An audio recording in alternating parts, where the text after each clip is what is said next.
নমস্কাৰ, এই মুহূৰ্তত আহি পৰিছে আজি সন্ধিয়াৰ কেইবাটাও গুৰুত্বপূৰ্ণ খবৰ আৰু এনেধৰণৰ খবৰসমূহ নিতৌ চাবলৈ চেনেলটো ছাবস্ক্ৰাইব কৰি ভিডিঅ'টোত এটা লাইক কৰি দিব। দিবলৈছোঁ সন্ধিয়াৰ প্ৰথমটো ব্ৰেকিং নিউজ। উত্তপ্ত পৰিস্থিতিৰ সৃষ্টি হৈছে বিধানসভাৰ চৌহদত। মূল্যবৃদ্ধিক লৈ বিৰোধী বিধায়কসকলৰ তীব্ৰ প্ৰতিবাদ। আজিৰ দিনটোত বিধানসভাৰ চৌহদত এই প্ৰতিবাদ। মূল্যবৃদ্ধিক লৈ কংগ্ৰেছ বিধায়কৰ হাল্লাবোল। কংগ্ৰেছৰ 19জন বিধায়কৰ প্ৰতিবাদী কাৰ্যসূচী আজিৰ দিনটোত বিধানসভা অধিৱেশনৰ দ্বিতীয় দিনত কংগ্ৰেছৰ এই প্ৰতিবাদ। ৰাজ্যপালৰ ভাষণৰ প্ৰাক মুহূৰ্তত এই প্ৰতিবাদী কাৰ্যসূচী ৰূপায়ণ কৰে কংগ্ৰেছ দলে। মূল্যবৃদ্ধি নিয়ন্ত্ৰণ কৰক শ্লোগানেৰে উত্তাল প্ৰতিবাদ। পেট্ৰল ডিজেলৰ মূল্য নিয়ন্ত্ৰণ কৰক বিজেপি চৰকাৰে। সৰ্বসাধাৰণ ৰাইজৰ হাৰাশাস্তি নকৰিব।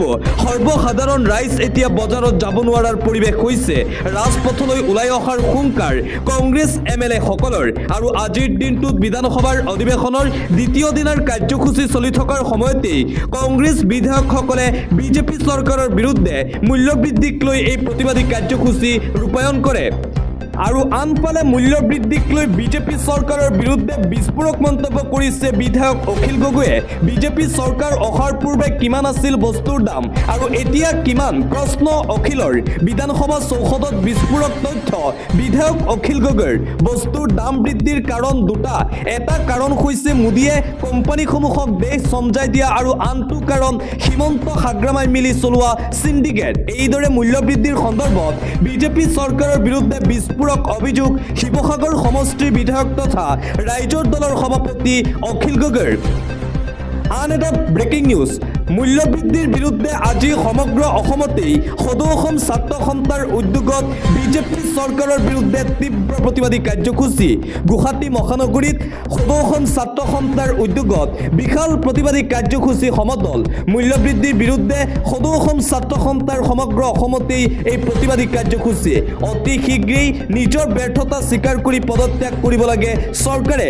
চৰকাৰ সম্পূৰ্ণৰূপে ব্যৰ্থ হৈছে মূল্যবৃদ্ধিক লৈ। কেন্দ্ৰীয় চৰকাৰ আৰু ৰাজ্যৰ বিজেপি চৰকাৰৰ বিৰুদ্ধে আছুৰ উদ্যোগত এই প্ৰতিবাদ আজিৰ দিনটোত। অইন এটা খবৰ, কক্ৰোচ জনতা পাৰ্টীয়ে এইবাৰ কঁপাইছে অসম।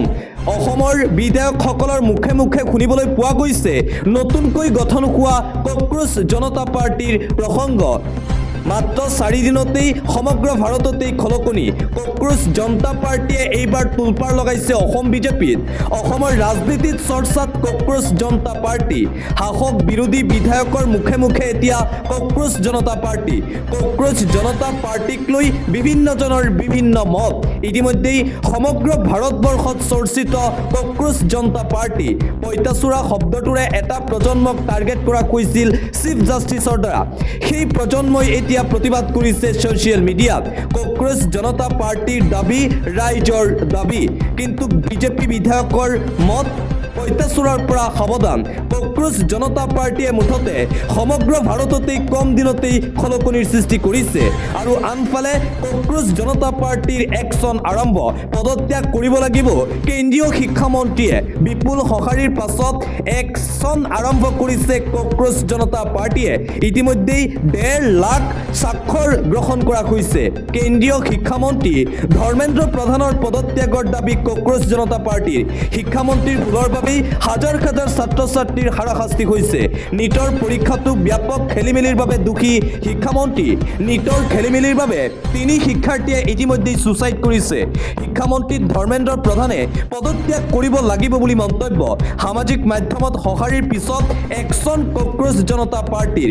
এইবাৰ ভাৰতৰ শিক্ষামন্ত্ৰী যিজন আছে ধৰ্মেন্দ্ৰ প্ৰধান, সেই ধৰ্মেন্দ্ৰ প্ৰধানৰ বিৰুদ্ধে পদত্যাগৰ দাবী উত্থাপন কৰিছে কক্ৰোচ জনতা পাৰ্টীয়ে। অতি শীঘ্ৰেই নিজৰ ব্যৰ্থতা স্বীকাৰ কৰি ধৰ্মেন্দ্ৰ প্ৰধানে পদত্যাগ কৰিব লাগে বুলি দাবী উত্থাপন কক্ৰোচ জনতা পাৰ্টীৰ। আৰু আনফালে কেৱল মাত্ৰ 5 দিনত 21 মিলিয়ন ফলোৱাৰ্ছ বৃদ্ধি পাইছে কক্ৰোচ জনতা পাৰ্টীৰ। দ্ৰুতগতিত বৃদ্ধি কক্ৰোচ জনতা পাৰ্টীৰ ফলোৱাৰ্ছ। ইনষ্টাগ্ৰামত 21 মিলিয়ন পাৰ হৈছে। বিজেপিৰ 8 মিলিয়ন। আৰু নতুনকৈ কেৱল মাত্ৰ গঠন হোৱা 5 দিন সময় হৈছে কক্ৰোচ জনতা পাৰ্টীৰ। আৰু এই কক্ৰোচ জনতা পাৰ্টীৰ বৰ্তমানৰ ইনষ্টাগ্ৰামৰ ফলোৱাৰ্ছ 21 মিলিয়ন। অতি শীঘ্ৰেই 100 মিলিয়ন ক্ৰছ কৰাৰ পূৰ্ণ সম্ভাৱনা আছে। মুঠতে কক্ৰোচ জনতা পাৰ্টীয়ে এতিয়া পানী খুৱাইছে শাসকীয় বিজেপি দলক। পৰৱৰ্তী খবৰ, শপত গ্ৰহণৰ এমাহ নহওঁতেই নতুন চৰকাৰে পুনৰ ল'ব ঋণ। শপত গ্ৰহণৰ এমাহ হোৱা নাই, নতুন ৰাজ্য চৰকাৰে দ্বিতীয়বাৰলৈ ল'ব ঋণ। বছৰি 7.62% সুদত 26 মে'ত পুনৰ 750 কোটি টকাৰ ঋণ ল'ব হিমন্ত বিশ্ব শৰ্মাৰ বিজেপি চৰকাৰে। 12 মে'ত শপত গ্ৰহণৰ দিনাই বছৰি 7.22% সুদত লৈছিল 1000 কোটি টকাৰ ঋণ। পৰৱৰ্তী খবৰ, মুখ্যমন্ত্ৰী কেইগৰাকীয়ে যিদৰে ৰিক্সাত গৈছে তেনেদৰে সদায় যাওক। প্ৰধানমন্ত্ৰী নৰেন্দ্ৰ মোদীয়ে বিশাল বিমানখন লৈ ঘূৰি আছে, তেখেতেও খোজ কাঢ়ি যাওক।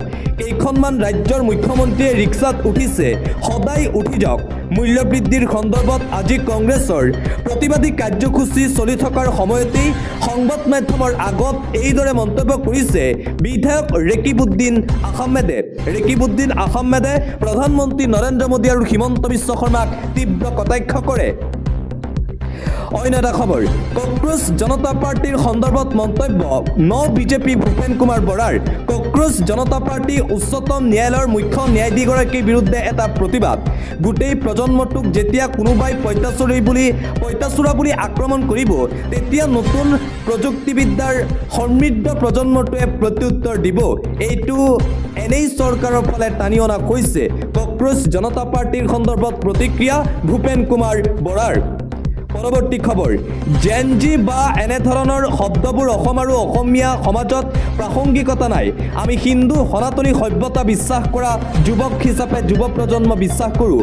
বিগত বৰ্ষত ৰাজ্যৰ বিজেপি চৰকাৰখনে উন্নয়নৰ যাত্ৰা কৰিছে। এই মন্তব্য কৰিছে ৰঙানদী সমষ্টিৰ বিজেপি বিধায়ক ঋষিৰাজ হাজৰিকাই। ঋষিৰাজ হাজৰিকাই কৈছে, অসমত জেনজিৰ কোনো ধৰণৰ প্ৰাসংগিকতা নাই। কক্ৰোচ জনতা পাৰ্টীৰ সন্দৰ্ভত এইদৰে প্ৰতিক্ৰিয়া প্ৰকাশ কৰে বিজেপি বিধায়ক ঋষিৰাজ হাজৰিকাই। পৰৱৰ্তী খবৰ, ৰন্ধন গেছৰ মূল্যবৃদ্ধিৰ পৰা সকাহ লাভৰ উপায় দিলে বিজেপি বিধায়িকা নীলিমা দেৱীয়ে। জুতি লগাই 3 পৰা 4খন তৰকাৰীয়ে ভাত খোৱা পৰিহাৰ কৰক আপোনালোকে। দাইলৰ লগতে সিজাই খাব পৰা সামগ্ৰী সিজাই খোৱাৰ অভ্যাস কৰক। হাঁহ বেলেগ, ছাগলী বেলেগে ৰান্ধি জুতিৰে খোৱাতকৈ এবিধ আঞ্জাৰে খোৱা অভ্যাস কৰক। মূল্যবৃদ্ধিৰ বিতৰ্ক চলি থকাৰ মাজতেই এইদৰে মূল্যবৃদ্ধি নিয়ন্ত্ৰণ কৰাৰ 5টা উপায় দিছে বিজেপি বিধায়িকাগৰাকীয়ে। আন এটা গুৰুত্বপূৰ্ণ খবৰ, বিতৰ্ক বিবাদৰ পৰা আঁতৰি কেৱল কাম কৰক। কথা কম, কাম বেছি কৰক। কঠোৰ নিৰ্দেশ প্ৰধানমন্ত্ৰী নৰেন্দ্ৰ মোদীৰ। যিমান পাৰে সিমান সোনকালে আধৰুৱা কাম সম্পূৰ্ণ কৰক। কোনো মন্ত্ৰীয়ে কাম লেখেমীয়া নকৰিব, কোনো কাম বাকী থাকিব নালাগিব। কঠোৰ নিৰ্দেশনা প্ৰধানমন্ত্ৰীৰ। কোনো মন্ত্ৰী বিতৰ্ক বিবাদত নাথাকিব, কেৱল কাম কৰক। কেৱল নিজৰ কামত বিজি কৰক মন্ত্ৰীসকলে। ফাইলৰ কাম শীঘ্ৰেই শেষ কৰক মিনিষ্টাৰসকলে। কম সময়ত অধিক কাম কৰক। কথা কম কওক, কিন্তু কাম বেছিকৈ কৰক। এতিয়া আগলৈ চোৱাৰ সময়, পিছৰ ফালে নাচাব। অতীতৰ সাফল্যত সন্তুষ্ট হৈ থাকি লাভ নাই। ভৱিষ্যতৰ লক্ষ্যত উপনীত হ'বলৈ দ্ৰুতগতিত কাম কৰক আপোনালোকে। 2014 চনৰ পৰা চৰকাৰখন ক্ষমতাত আছে, কিন্তু এতিয়া 2026 চন। 2047 চনৰ ভিতৰত বিকশিত ভাৰত লক্ষ্যৰ দায়িত্ব বিজেপিৰ। এতিয়া ভৱিষ্যতলৈ চাই আগবাঢ়ি যাব লাগিব। এতিয়া পিছলৈ ঘূৰি চোৱাৰ সময় নাই। কঠোৰ নিৰ্দেশনা প্ৰধানমন্ত্ৰী নৰেন্দ্ৰ মোদীৰ। পৰৱৰ্তী খবৰ, পুনৰবাৰ বিজেপি বিধায়ক শিলাদিত্যদেৱৰ বিস্ফোৰণ। বিজেপিত থাকি কংগ্ৰেছৰ আদৰ্শ ল'ব শিলাদিত্যদেৱে। মুছলমানক লৈ পুনৰবাৰ কৰিছে বিতৰ্কিত মন্তব্য। বিজেপিত থাকি কংগ্ৰেছৰ আদৰ্শ পালন কৰিব শিলাদিত্যদেৱে। কংগ্ৰেছে বহু কথা শিকাইছে শিলাদিত্যদেৱক। বিজেপিক ভোট নিদিয়া সকলোকো লাগে উন্নয়ন। বিজেপিক ভোট নিদিয়া সংখ্যালঘু অঞ্চলত লেখেমীয়া হ'ব কাম কাজ। য'ত ভোট কম তাত উন্নয়নো কম বুলি মন্তব্য শিলাদিত্যৰ। কংগ্ৰেছৰ দিনত এই একেই নীতি লৈছিল কংগ্ৰেছেও কংগ্ৰেছৰ এই নীতি ল'ব এইবাৰ বিধায়ক শিলাদিত্যদেৱে সনাতনীসকলে ভোট দিছে বিজেপিক তাত কাম ভালকৈ হ'ব মুছলমানৰ ভোটৰ সময়ত আল্লাহলৈ মনত পৰে কিন্তু বিজেপি জয়যুক্ত হোৱাৰ পিছত মুছলমানক উন্নয়ন লাগে হোজাইৰ বিধায়ক শিলাদিত্যদেৱৰ এই মহা বিস্ফোৰণ ইতিমধ্যেই বিধায়ক হিচাপে নিৰ্বাচিত হৈছে শিলাদিত্যদেৱ বিধায়ক হিচাপে নিৰ্বাচিত হোৱাৰ পিছতেই পুনৰবাৰ এইদৰে মুছলমান ৰাইজক লৈ কৰিছে মহা বিস্ফোৰক মন্তব্য পুনৰবাৰ বিতৰ্কত সোমাই পৰিছে শিলাদিত্যদেৱ আন এটা গুৰুত্বপূৰ্ণ খবৰ মূল্যবৃদ্ধিৰ জুইত এতিয়া জনতা জীয়াই থাকিবলৈ ভাবিব লগা হৈছে বিজেপিৰ অন্ধভক্তসকলৰ মতে মোদীজী থাকিলেই হ'ল মূল্যবৃদ্ধি যিমান হয় হওক তেওঁলোকৰ ইয়াত কোনো মতলব নাই ভাৰতবৰ্ষৰ ইতিহাসত কাহানিও নোকোজা ঘটনা কৈছে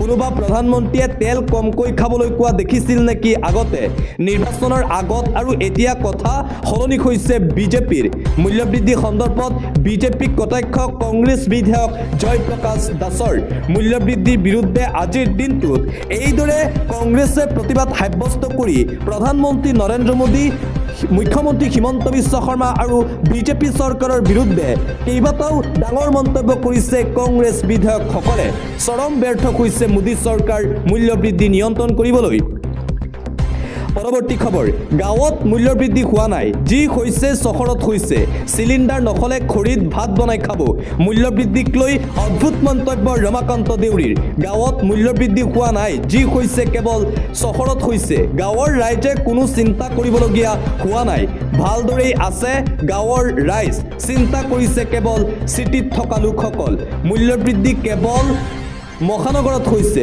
মূল্যবৃদ্ধিক লৈ তাচ্ছিল্যসূচক মন্তব্য বিজেপি বিধায়ক ৰমাকান্ত দেউৰীৰ চিলিণ্ডাৰ নহ'লে খৰিত ভাত বনাই খাব ৰাইজে মূল্যবৃদ্ধি হোৱাটো এটা স্বাভাৱিক প্ৰক্ৰিয়া বুলি মন্তব্য বিজেপি বিধায়কগৰাকীৰ গাঁৱত মূল্যবৃদ্ধি হোৱা নাই যদি মূল্যবৃদ্ধি হৈছে সেয়া কেৱল চহৰসমূহত হৈছে মূল্যবৃদ্ধিক লৈ বিতৰ্ক চলি থকাৰ মাজতেই মূল্যবৃদ্ধিৰ সন্দৰ্ভত আজি সংবাদ মাধ্যমৰ আগত এইদৰে তাচ্ছিল্যসূচক মন্তব্য কৰি পুনৰবাৰ বিতৰ্কত সোমাই পৰিছে মৰিগাঁও সমষ্টিৰ বিজেপি বিধায়ক ৰমাকান্ত দেউৰী আন এটা গুৰুত্বপূৰ্ণ খবৰ এই মুহূৰ্তত আহি পৰিছে বিধানসভাত চেয়াৰমেন আলী আহমেদৰ ঐতিহাসিক প্ৰস্তাৱ অধ্যক্ষজন যদি পৰৱৰ্তী নিৰ্বাচনত অৱতীৰ্ণ হয় তেন্তে তেওঁৰ বিৰুদ্ধে কোনো দলে প্ৰাৰ্থিত্ব দাখিল কৰিব নালাগে বুলি মন্তব্য চেয়াৰমেন আলী আহমেদৰ লগতে পৰৱৰ্তী বিধানসভাত অধ্যক্ষ পদৰ প্ৰাৰ্থী হিচাপে থিয় হ'লেও তেওঁৰ বিৰুদ্ধে কোনো দলে প্ৰাৰ্থী নিদিবলৈ আহ্বান জনাই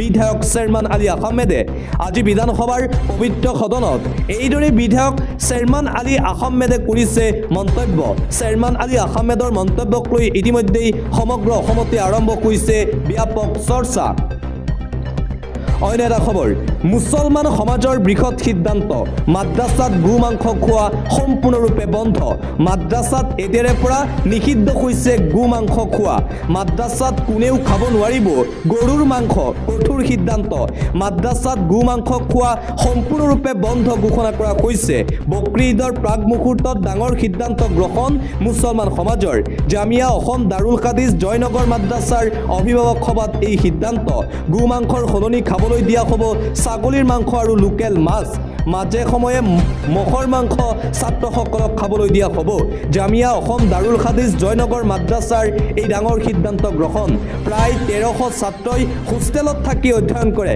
উত্তৰ পূৰ্বাঞ্চলৰ সৰ্ববৃহৎ ইছলামিক শিক্ষা প্ৰতিষ্ঠান জয়নগৰ মাদ্ৰাছা আৰু সেই মাদ্ৰাছা কমিটিয়ে লৈছে এই ডাঙৰ সিদ্ধান্ত এটা জৰুৰী খবৰ ঈদলৈ মাত্ৰ আৰু কেইটামান দিন ঈদৰ পূৰ্বে কুৰবানীক লৈ আহি গ'ল এছঅপি মানিহে দিব লাগিব কুৰবানী বকৰি ঈদৰ কুৰবানীক লৈ জাৰি কৰা হৈছে এছঅপি এইবাৰৰ ঈদত গৰু উটকে ধৰি অন্যান্য জন্তুৰ কুৰবানী নিষিদ্ধ কুৰবানী সম্পূৰ্ণৰূপে নিষিদ্ধ কৰিলে চৰকাৰে ৰাজহুৱা স্থান ৰাজপথত দিব নোৱাৰিব কুৰবানী মুছলমান সমাজে কেৱল পাৰ্মিশ্যন থকা স্থানতহে কুৰবানী দিব পাৰিব দিল্লী চৰকাৰে কুৰবানীক লৈ জাৰি কৰিছে এছঅপি মানি দিল্লীৰ মুছলমান সমাজে বকৰি ঈদত কুৰবানী দিব পাৰিব যিসমূহ স্থানত পাৰ্মিশ্যন আছে সেই স্থানসমূহতহে কুৰবানী দিব পাৰিব মুছলমান সমাজে এছঅপি নামানিলে কঠোৰৰ পৰা কঠোৰ ব্যৱস্থা গ্ৰহণ কৰা হ'ব বুলি হুংকাৰ প্ৰদান কৰিছে বিজেপি চৰকাৰে পৰৱৰ্তী খবৰ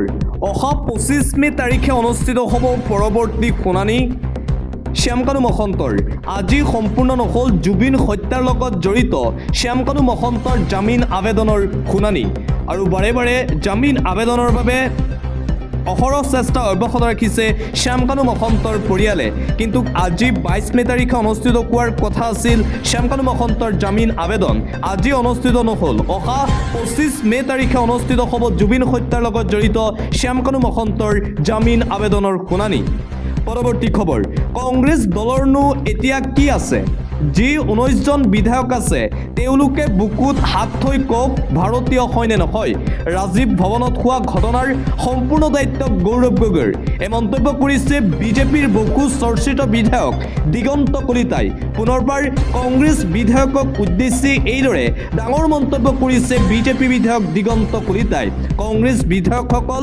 ভাৰতীয় হয়নে নহয় সন্দেহ আছে বুলি মন্তব্য বিজেপি বিধায়ক দিগন্ত কলিতাৰ এটা চাঞ্চল্যকৰ খবৰ কিশোৰীৰ সৈতে জঘন্য কাণ্ড কৰি এইবাৰ গ্ৰেপ্তাৰ হৈছে লম্পট সভ্য সমাজক লজ্জানত কৰি ৰাজ্যত পুনৰ জঘন্য ঘটনা সংঘটিত কৰিছে লম্পটে এগৰাকী কিশোৰীৰ সৈতে লম্পট জোন ঘাটোৱাৰৰ অপকৰ্মৰ ঘটনা পোহৰলৈ আহিছে চৰাইদেউৰ হাপেখাতিত লম্পটৰ কামনাৰ বলি 14 বছৰীয়া কিশোৰী আৰক্ষীয়ে গ্ৰেপ্তাৰ কৰিছে অভিযুক্ত জোন ঘাটোৱাৰক সমগ্ৰ ৰাজ্যই কঁপাই গৈছে এই ঘটনা হাপেখাতিৰ বাৰেগাঁৱত সংঘটিত হৈছে এই জঘন্য কাণ্ড ভুক্তভোগী কিশোৰীগৰাকী সম্প্ৰতি 3 মাহৰ অন্তঃসত্ত্বা বুলি জানিব পৰা গৈছে ঘটনা পোহৰলৈ অহাৰ পিছতেই পলায়ন অভিযুক্ত জোন ঘাটোৱাৰৰ অৱশেষত হাপেখাতি আৰক্ষীয়ে গ্ৰেপ্তাৰ কৰে অভিযুক্ত লম্পট জোন ঘাটোৱাৰক সভ্য সমাজ তথা সমগ্ৰ অসম কঁপাই যোৱা এই জঘন্য ঘটনা পুনৰবাৰ পোহৰলৈ আহিছে